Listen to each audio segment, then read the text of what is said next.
Alright, so let me just put a warning, a disclaimer in front of this video that this is going to be really raw and unedited and containing some alcohol.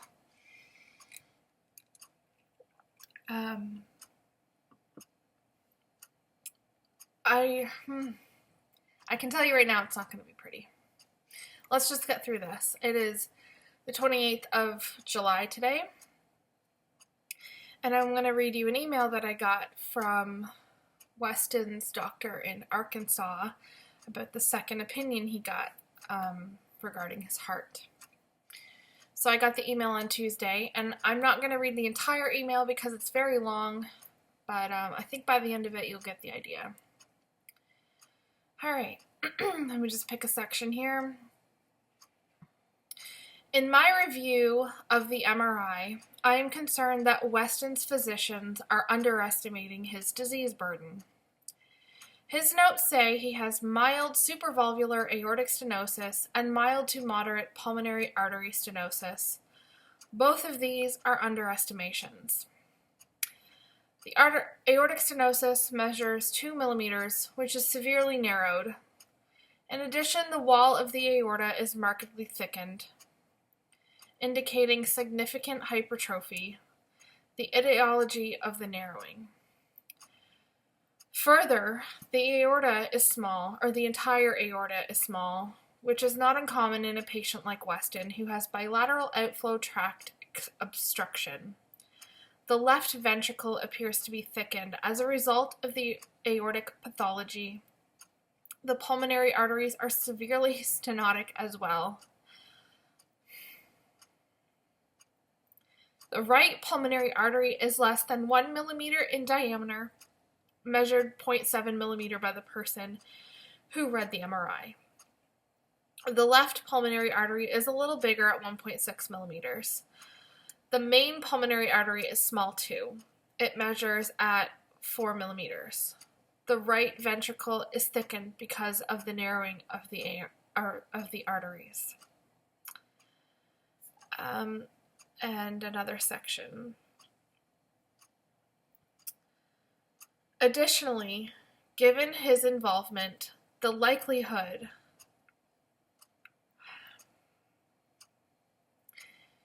of coronary artery involvement is higher.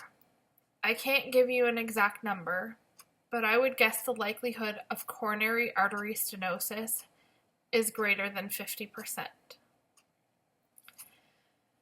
I realize this is not the news you would hope to receive, and unfortunately this sort of story is more common than anyone would want. Another section. I believe a cardiac catheterization is likely to show a much more concerning picture than what folks there have been thinking.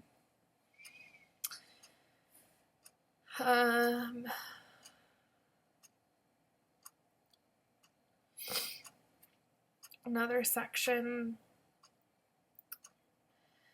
We would be very careful about the anesthetic induction for the cardiac catheterization, as I think he is likely high risk for an event at that time. Weston would need surgery sooner rather than later.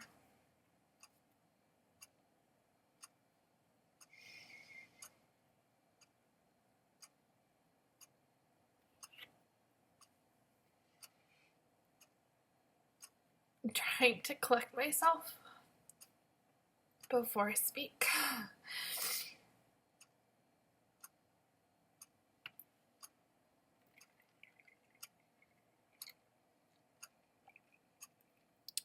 So I just got back from vacation, by the way, so excuse all that going on behind me. Yeah, we found this out in the middle of vacation. But anyway,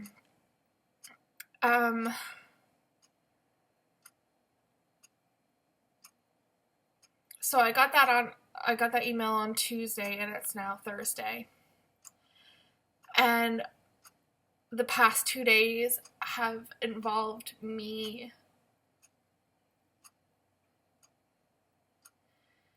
coordinating, I guess you could say, making plans of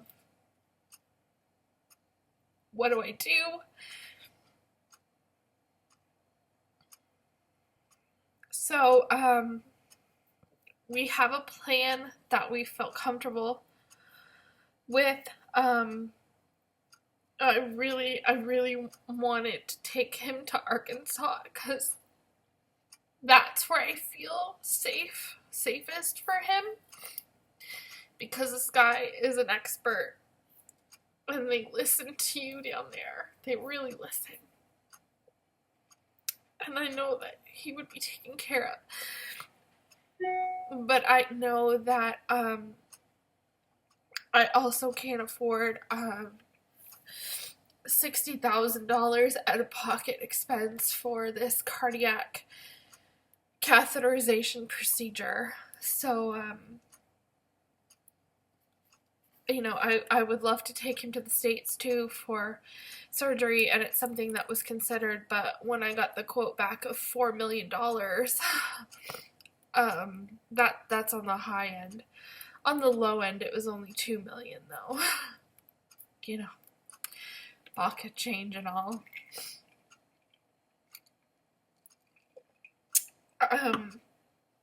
So I had to come up with a more reasonable solution. So that being, I had a phone call yesterday evening from Weston's cardiologist, and him and I talked, and he said that he consulted with Dr. Collins over the phone because, you know, one's on the east coast of Canada and the other is in Arkansas, so doing so in person is not likely. But anyway, they consulted together, and then the team from the Sick Kids Hospital in Toronto also is in on the phone call. So we have 2 different countries, 3 different doctors, 3 different hospitals following Weston.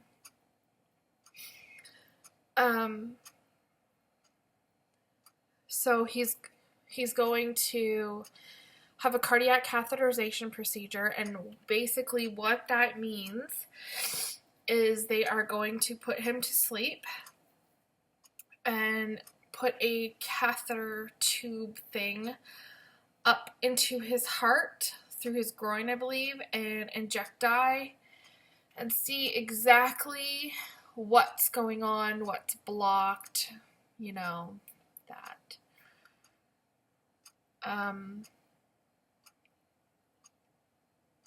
I'm shocked. I think I came on and did a video update that said we wouldn't be seen again until December if all went well with Arkansas. And my absolute worst nightmares are coming true with this coronary artery stuff.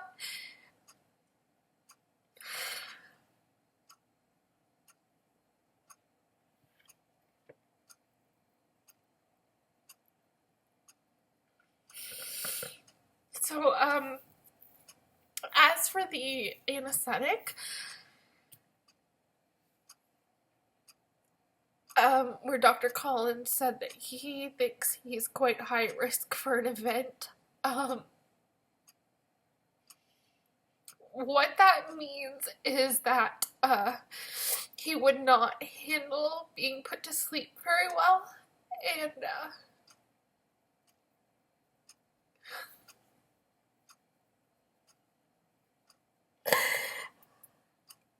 he would probably crash, and they'd have to resuscitate him. Or, you know, he would just die because they couldn't bring him back. And to have somebody validate that, to know that's what you've been trying to say,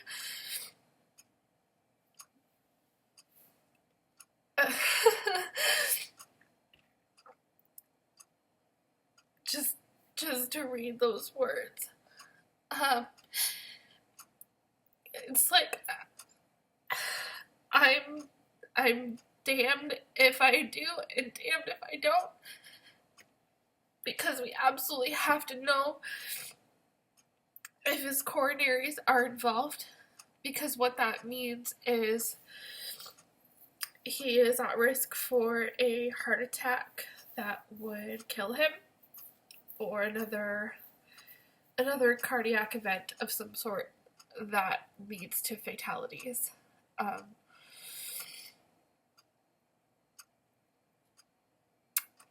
Yeah.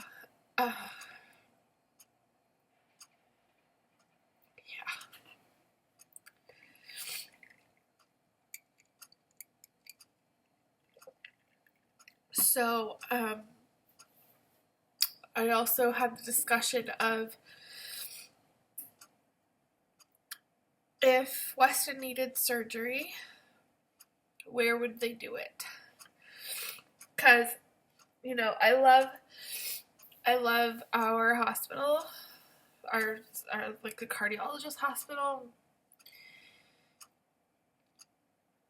but I don't love them enough to do the surgery. They don't have enough experience with Williams syndrome, and that's okay, because it's rare and there's not a lot of it on the East Coast, I guess. I think they're more like adult situations. I don't know, but all I know is they don't have a lot of Williams syndrome experience. They have a few, but the cardiologist said nothing, it's not been like this. So we were given a date of August 30th for his cardiac catheterization. If they find anything, then he would be flown to a sick kids hospital in Toronto, and he would have the surgery there.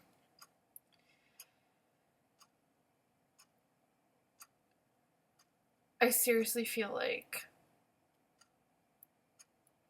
my whole life is just fucking screwed. I mean, all the plans that I had for my son, I didn't want to have to worry about this.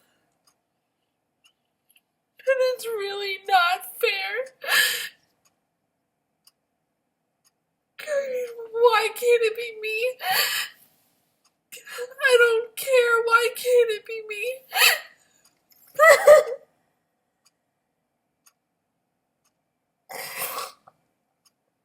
I'm sorry. This is not how I wanted to do the video.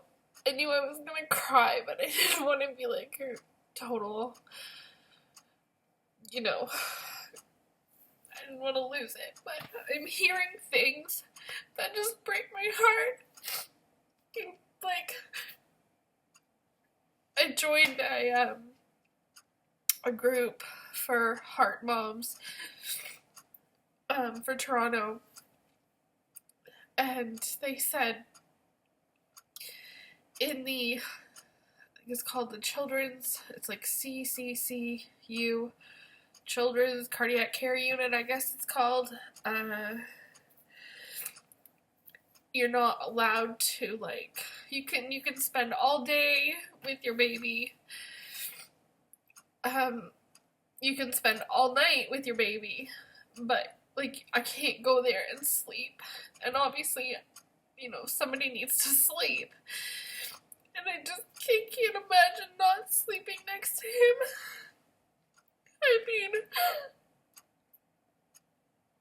that just, that breaks my heart. That's like when he comes out of surgery and all that. And, you know, I got another email from Dr. Collins, and he thinks, you know,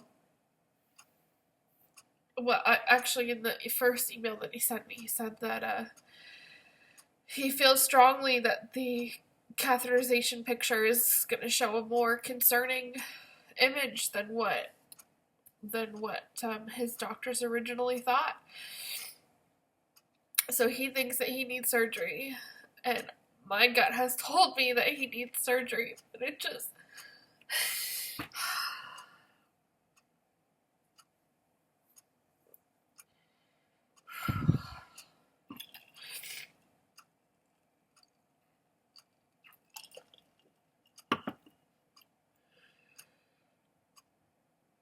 I just need to, like, let it out.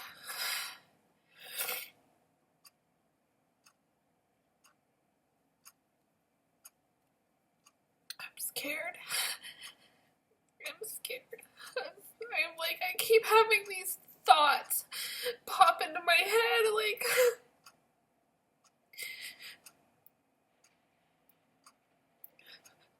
like, how would I ever carry on without him? Or what would it be like to come home without him? I couldn't do that. I couldn't. These kids are my whole world, and I can't go on without one of them. No.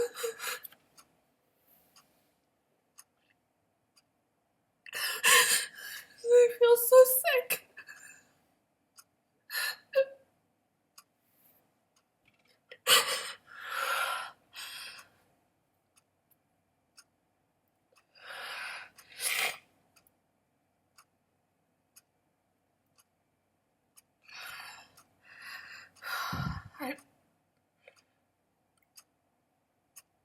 I have so much tightness in my chest from all the stress that I have been carrying for the last 2 days.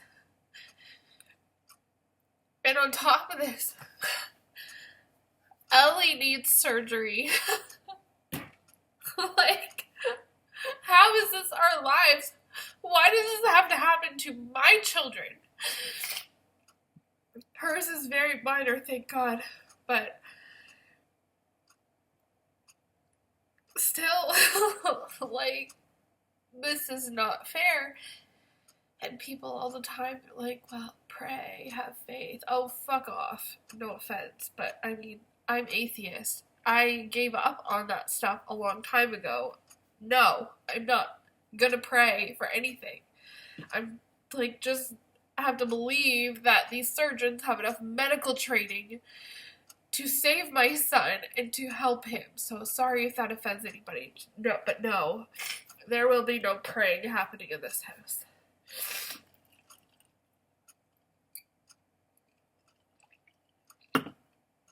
And just in case you're wondering, the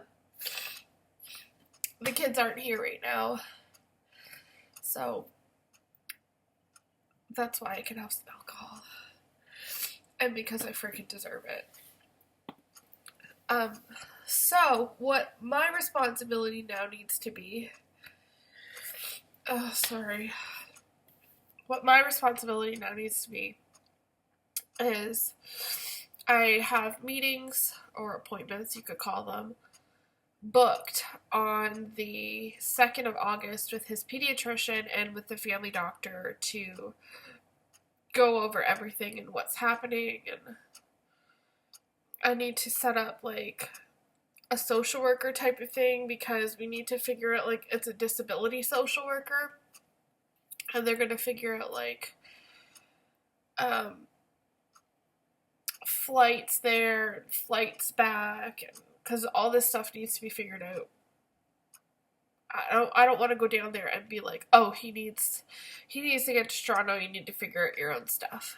I know that they would fly him. I just need to make sure that everything can go in, our favor, and that I could go with him, or at least, like, if WestJet or Air Canada had a deal for families to fly. I've heard about this Hope Air thing, but I don't think I qualify for that. So yeah, this is what we're dealing with. And I also need to create this binder full of all of this medical stuff, because I need to interview the anesthesiologist. We're going down the day before on the 29th, and he's going to be admitted the night before to have IV hydration, which is as per Dr. Collins' requests that he have done that would make things a little bit easier for him. And that's when I'm going to have the interview with the anesthesiologist. And if they're not willing to do things to Dr. Collins' recommendations or my liking, then we're just not going to do it at that hospital. We will find a way to Toronto, or, you know, find a way to raise like $60,000 or something. I don't care. I would go into debt with it, thinking twice about it. No problem.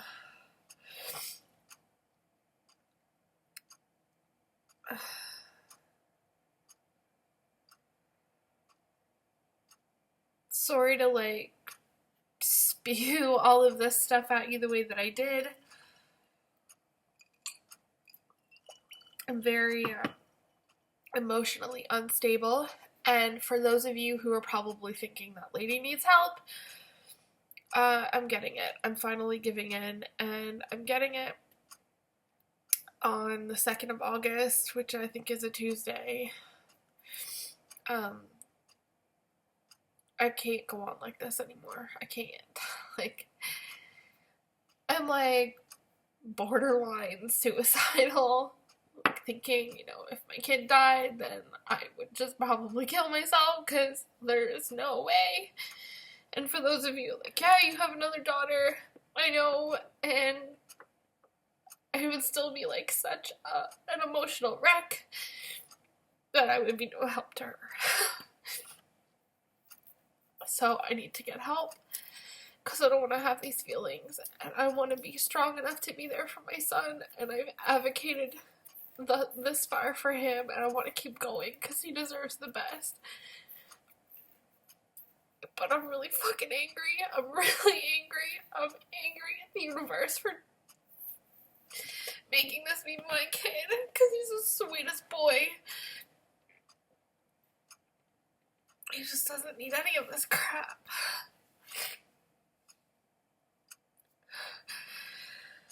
Well, that was a really sad 20 minutes.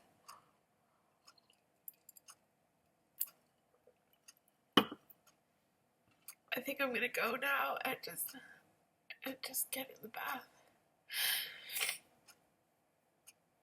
I'm so worn out for like fighting for everything, making sure that he has the best of everything.